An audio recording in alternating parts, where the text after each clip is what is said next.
Hello, I'm CG Yin. This is a quick video to show how to add more viewports in Blender.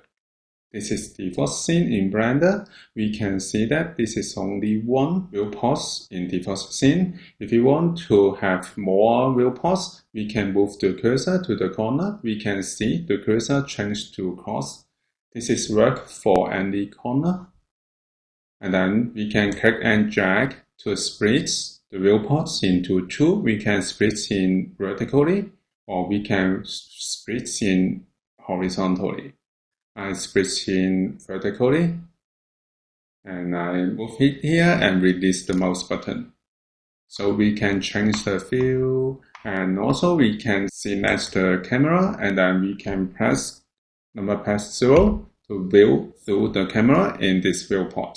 Furthermore, we can split the viewports into two, and then we can change one of the viewports to another editor.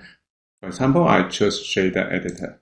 So we can select an object, so we can press set to switch to material preview. If we change the material, for example, I change the color, we can preview the color in this viewport. Actually, we can adjust the viewports by click and drag the edge.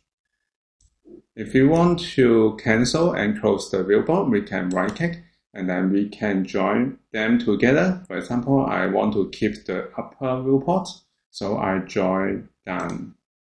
So we can do it again. We can right click. I want to keep the left viewport, so I join right. So this is how we can add viewports in Blender. Thank you for watching this video. Hope this helped. Please subscribe this channel. More video will be shared with you. I'm CG Yin. See you in the next video. Bye bye.